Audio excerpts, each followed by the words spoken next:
आकाशवाणी मुंबई. श्रद्धा मुखेडकर प्रादेशिक बातम्या देत आहे. ठळक बातम्या. जागतिक पर्यावरण दिनानिमित्त देशभर वृक्षारोपण आणि पर्यावरणविषयक कार्यक्रम. समृद्धी महामार्गाच्या इगतपुरी ते आमणे या अखेरच्या टप्प्याचं मुख्यमंत्र्यांच्या हस्ते उद्घाटन. आदिशक्ती अभियानासाठी येत्या 15 दिवसात ग्रामसमित्या स्थापन करण्याचे महिला बालविकास मंत्र्यांचे निर्देश. आणि नाशिकमध्ये 4 चाकी वाहनाच्या अपघातात 5 जण ठार. देशभरात आज जागतिक पर्यावरण दिवस साजरा केला जात आहे. पर्यावरण रक्षणाबाबत जागरूकता आणि प्रत्यक्ष कृतीला प्रोत्साहन देण्यासाठी हा दिवस साजरा केला जातो. संयुक्त राष्ट्र संघटनेनं 1973 मध्ये आजच्या दिवशी सर्वप्रथम हा दिवस साजरा केला होता. हा दिवस 143 देशांहून अधिक राष्ट्रांमध्ये पर्यावरण संवर्धनाच्या विविध कार्यक्रमांच्या आयोजनाद्वारे साजरा केला जातो. प्लास्टिकमुळे होणाऱ्या प्रदूषणावर मात ही यंदाच्या पर्यावरण दिनाची मुख्य संकल्पना आहे. जागतिक पर्यावरण दिनानिमित्त राष्ट्रपती द्रौपदी मुर्मू, उपराष्ट्रपती जगदीप धनखड तसंच प्रधानमंत्री नरेंद्र मोदी यांनी देशवासियांना शुभेच्छा दिल्या आहेत. प्रधानमंत्री नरेंद्र मोदी यांच्या नेतृत्वाखाली दिल्लीत विशेष वृक्षारोपण मोहीम राबवण्यात आली. प्रधानमंत्र्यांनी यावेळी वटवृक्षाचं रोप लावलं. ही मोहीम अरवली हरित भिंत प्रकल्पाचा भाग आहे. या प्रकल्पात 700 किलोमीटरच्या अरवली पर्वतरांगांमध्ये पुनर्वनीकरण केलं जाणार आहे. प्रधानमंत्र्यांनी आज आपल्या निवासस्थानी शेंद्राची रोपं लावली. 1971च्या युद्धात शौर्य गाजवणाऱ्या कच्छ आणि गुजरातमधल्या वीरांच्या माता आणि भगिनींनी ही रोपं प्रधानमंत्र्यांना त्यांच्या कच्छ दौऱ्यात भेट दिली होती. प्रधानमंत्र्यांनी दिल्ली परिवहन सेवेच्या 20 इलेक्ट्रिक बस गाड्यांना हिरवा झेंडा दाखवला.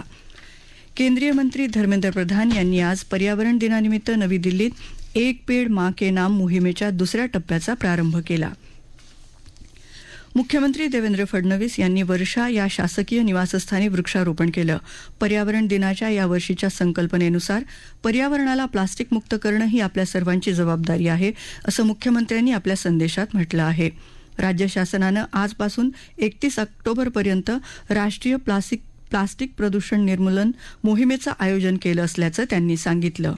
या प्लास्टिक निर्मूलनाच्या मोहिमेत आपण सर्वांनी सहभागी व्हावे असे आवाहन मी देखील आपल्याला करतो. प्लास्टिकचा नायनाट हा पर्यावरण जतन संवर्धनाचा सुलभ आणि सहज सोपा मार्ग आहे. येणाऱ्या पिढीला प्रदूषण मुक्त, पर्यावरणीय दृष्ट्या सुदृढ असे विश्व सुपूर्द करूया. या निर्धारासाठी आपली प्लास्टिक प्रदूषणाचा अंत मोहीम यशस्वी व्हावी यासाठी सर्वांना खूप खूप शुभेच्छा.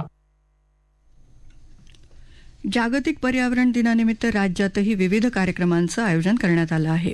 या निमित्तानं मुंबईत आज मुख्यमंत्र्यांच्या हस्ते वातावरण बदलाबाबत जनजागृती करण्यासाठी जागतिक प्रचार मोहिमेचा प्रारंभ करण्यात आला.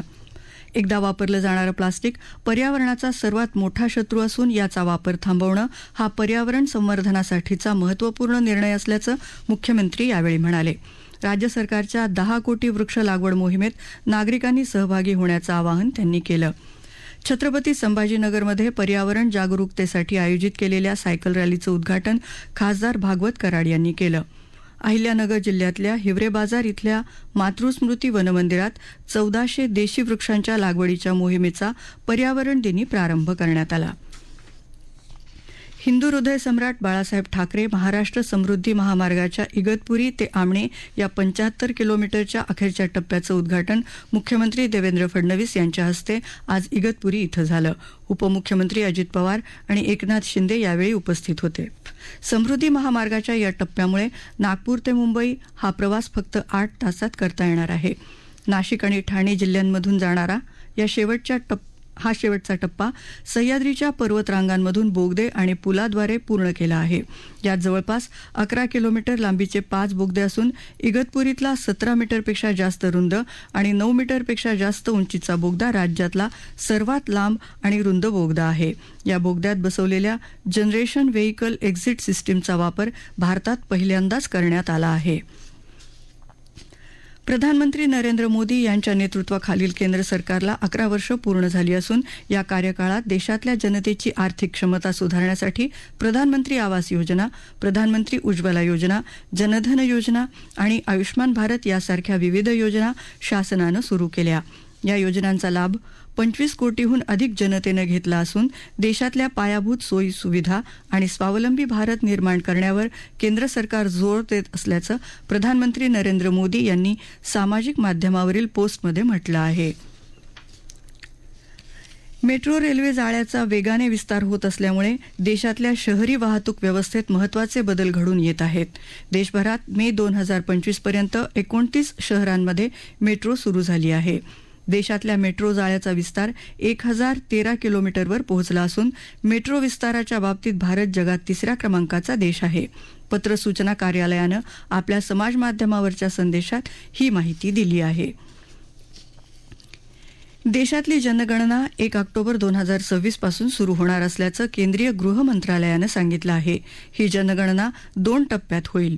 1 ऑक्टोबर 2026 पासून जम्मू काश्मीर, लडाख, उत्तराखंड आणि हिमाचल प्रदेशमध्ये जातनिहाय जनगणनेला सुरुवात होईल, तर 1 मार्च 2027 पासून देशातल्या उर्वरित राज्यांमध्ये जनगणना सुरू होईल. या प्रादेशिक बातम्या आकाशवाणीच्या मुंबई केंद्रावरून देत आहोत. आकाशवाणी मुंबईच्या AIR_News_मुंबई ट्विटरवर आपल्याला दिवसभर महत्त्वाच्या बातम्या वाचता येतील.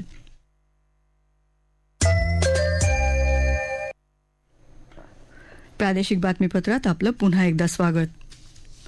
महिलांच्या सर्वांगीण विकासाकरिता आदिशक्ती अभियान राबवता यावं याकरिता येत्या 15 दिवसात ग्रामसमित्या स्थापन करण्याचे निर्देश महिला आणि बाल विकास मंत्री आदिती तटकरे यांनी आज मंत्रालयात झालेल्या बैठकीत दिले. या अभियानांतर्गत विविध विभागांमधल्या महिलांच्या समस्या सोडवणं, हुंडा प्रथा थांबवणं, महिलांशी निगडीत विविध योजनांबद्दल जनजागृती करणं असा व्यापक उपक्रम राबवला जाणार आहे. जिल्हा परिषद शाळेत शिक्षण घेत असलेल्या मुलांच्या पालकांची घरपट्टी आणि ग्रामपंचायतीकडून लावले जाणारे इतर कर पूर्णपणे माफ करण्याचा अनोखा निर्णय बीड जिल्ह्यातल्या नांदुरघाट ग्रामपंचायतीनं घेतला आहे. गावातली जिल्हा परिषद शाळा चालू राहावी तसंच शाळेतल्या विद्यार्थ्यांची संख्या वाढावी या उद्देशानं हा निर्णय घेतल्याचं सरपंचांनी जाहीर केलं. केंद्र सरकारनं बकरी ईद निमित्त 6 जून 2025 रोजी सार्वजनिक सुट्टी जाहीर केल्याचा दावा करणारी एक पोस्ट समाज माध्यमांवर फिरत आहे. मात्र या पोस्टमधला दावा तथ्यहीन आणि बनावट असल्याचं केंद्र सरकारनं स्पष्ट केलं आहे. देशभरात अनेक भागांमध्ये ईद 6 जून रोजी साजरी केली जाणार असल्याची शक्यता असली तरी या दिवशी सरकारनं कोणतीही सुट्टी जाहीर केलेली नसल्याचं सरकारनं स्पष्ट केलं आहे. विद्यापीठ अनुदान आयोग आणि मुंबई विद्यापीठ यांच्या संयुक्त विद्यमाने उद्या 6 तारखेला मुंबई विद्यापीठात विकास 2025 या अखिल भारतीय विभागवार 1 दिवसीय परिषदेचं आयोजन करण्यात आलं आहे. शिक्षण आणि उद्योग क्षेत्रांमध्ये अधिक सशक्त समन्वय साधणं आणि राष्ट्रीय शैक्षणिक धोरणाच्या प्रभावी अंमलबजावणी करण्याच्या उद्देशानं ही परिषद आयोजित करण्यात आली आहे. मंत्री, शिक्षण तज्ज्ञ या परिषदेला मार्गदर्शन करणार आहेत. या पश्चिम विभागीय विकास 2025 परिषदेत महाराष्ट्र, गोवा आणि गुजरात येथून सुमारे 500 मान्यवर सहभागी होणार आहेत. नाशिक जिल्ह्यात नाशिक कळवण मार्गावर काल रात्री उशिरा झालेल्या वाहन अपघातात 5 जणांचा मृत्यू झाला तर 2 जण जखमी झाले. भरधाव वेगानं जाणाऱ्या 4 चाकीवरचं चालकाचं नियंत्रण सुटल्यामुळे ती रस्त्याजवळच्या एका बंगल्याला धडकल्यानं हा अपघात झाला. या अपघातात जखमी झालेल्या दोघांवर कळवण उपजिल्हा रुग्णालयात प्रथमोपचार झाल्यानंतर त्यांना नाशिक इथं खासगी रुग्णालयात दाखल करण्यात आलं आहे. अमरावती जिल्ह्यात धारणी तालुक्यासह अकोला आणि बुलढाणा या जिल्ह्यांच्या उत्तर भागात काल रात्री भूकंपाचे सौम्य धक्के जाणवले. 3.8 रिक्टर स्केल तीव्रतेच्या या धक्क्याचा केंद्रबिंदू धारणी तालुक्यात शिवझेरी इथं होता. या भूकंपामुळे कोणतीही हानी झालेली नाही. ठळक बातम्या पुन्हा एकदा. जागतिक पर्यावरण दिनानिमित्त देशभर वृक्षारोपण आणि पर्यावरण विषयक कार्यक्रम. समृद्धी महामार्गाच्या इगतपुरी ते आमणे या अखेरच्या टप्प्याचं मुख्यमंत्र्यांच्या हस्ते उद्घाटन. आदिशक्ती अभियानासाठी येत्या 15 दिवसात ग्रामसमित्या स्थापन करण्याचे महिला आणि बाल विकास मंत्र्यांचे निर्देश. आणि नाशिकमध्ये 4 चाकी वाहनाच्या अपघातात 5 जण ठार. याबरोबरच आकाशवाणी मुंबई केंद्रावरचं हे प्रादेशिक बातमीपत्र संपलं. पुन्हा भेटूया संध्याकाळी 5 वाजता आकाशवाणी मुंबईच्या पुढच्या बातमीपत्रात. नमस्कार.